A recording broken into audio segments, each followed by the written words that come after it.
Keng tụi nó keng đó tụi lúc kia đó nó có tối bây giờ ngay chỗ nó lọt phải lọt cho luôn tới hết mê rồi tới Khoa cái chuyện của cá ta mấy ấy cho lột lại á.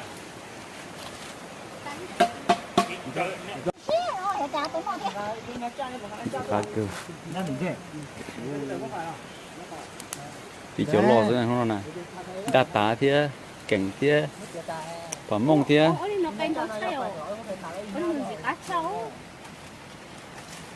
chi là mua cho sẽ rất tỏ chi mà đi bé cho nó thì số nó nên còn nó thì số nó chỉ non thôi đó cá hàng nó sẽ khâu tụi nó thế lúc cố tụi nó thế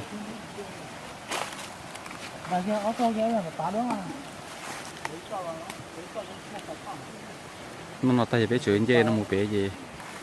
kiếm bự là bé nhỏ đó thì ta chỉ thế mà ta lọc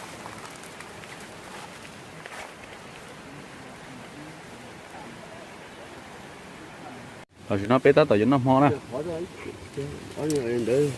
chỉ cá tia đấy cho nó nè bấm mông thế bật trà thế chơi cảnh thế đa tá thế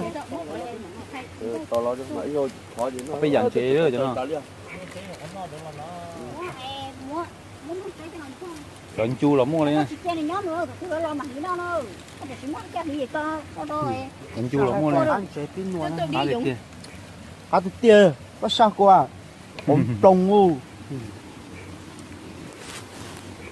nữa vậy gì chứ không được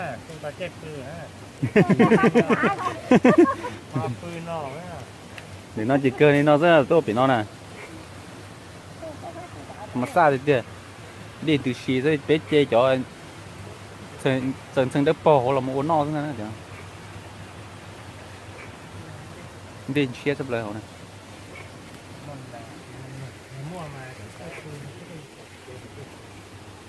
thì mấy giờ là bé phui là do phút chân gì mấy cá miền Nam miền Nam mà con chục cành chứ đây bằng chiếc khí chứ bỏ tinh có bao chế chứ tinh có cắt thù họ chứ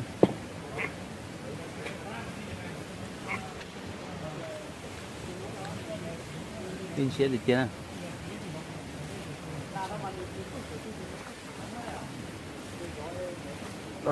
dạ cái chia thì tia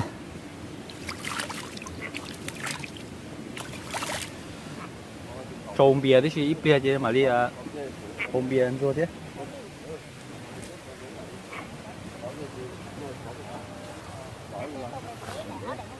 nhớ tàu khó chiếc khóa rồi hay cho cái tim muốn cho phát thầu cho cố kệ nói như giờ lại có chiếc cũ sắm mày thầu để cho lò lấy ít sự nhỏ nó đấy mà tỏ cá nó vậy là mà lấy họ tờ thắt chặt nó một lần ốp cổ ốp cho phải sang cái hành động nó mà má mà đi rồi chứ để tờ nó luôn cho ốp hạ trâu rồi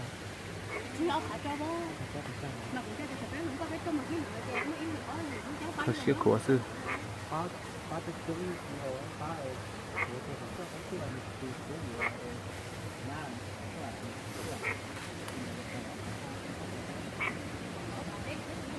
mi hàm lông chê mi hả cổ xóa thì bao nhiêu nhồng sư để mà sơn sơn đớp bao sư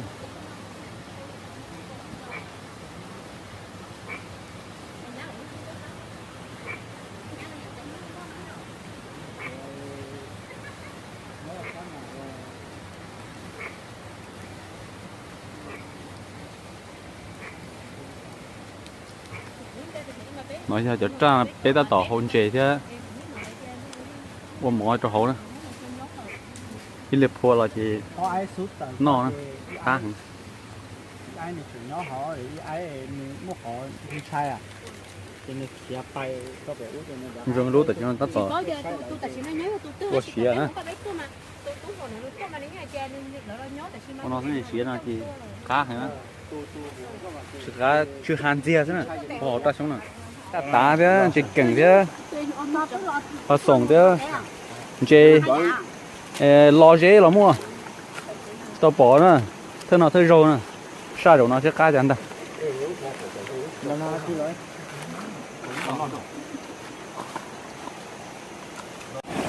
có một tuần chiều muốn chiều lớn chiều cái chứ là để tiền à không là bé ui tung can chê thế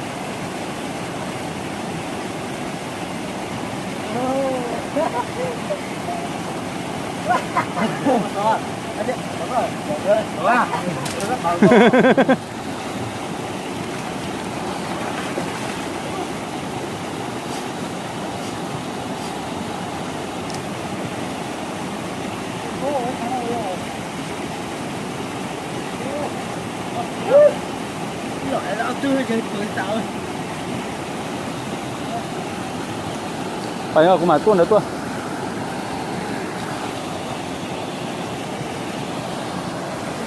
Không có được tiền à?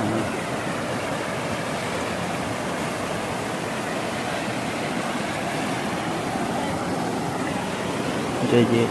Tới na rồi, chúng ta na rồi rồi.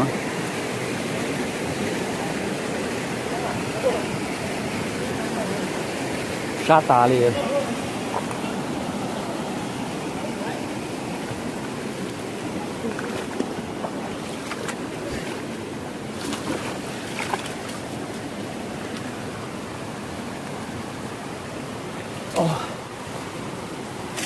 Cũng được gì đâu.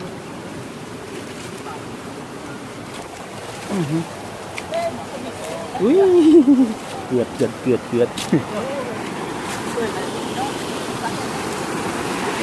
Ôi dồi, cả gì vậy?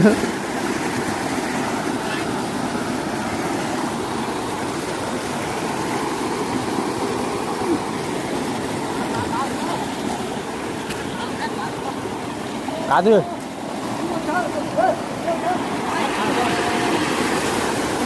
Ồ.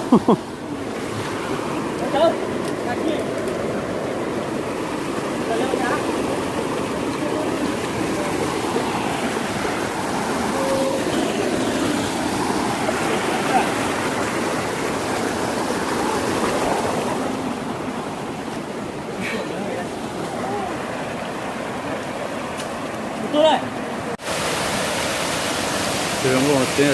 tới giờ tôi xíu nào mà chăn tông máu đồng hồ được tiền để chăn tông lò nó thì mang khó chở còn nó còn chưa được hấp thu hồi chứ gì bây giờ tôi xíu có mật khẩu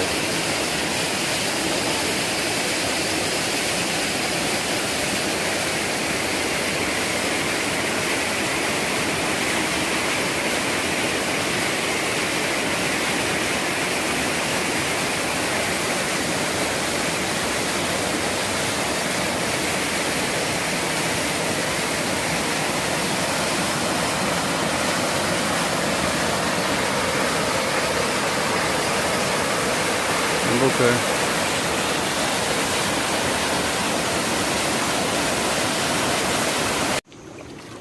Tại khi nó bé giờ lò chế gì, tất cả mình sẽ to một non tí, hơi non tí đấy. Vui.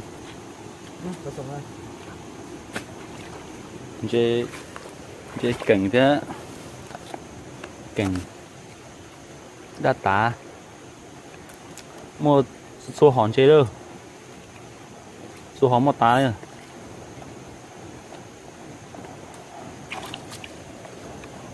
Chỉ cá cơ cho nó liềm sao chế gì cho nó chế cháu du cổ là nó cháu la lắm rồi nhiều làm mà cái nó một con cá đâu không còn nhớ chỉ tới cho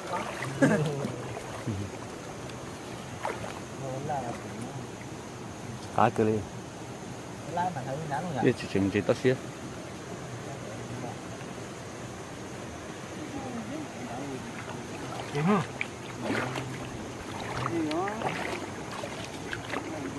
chừng chơi tao thêm chắc khang mà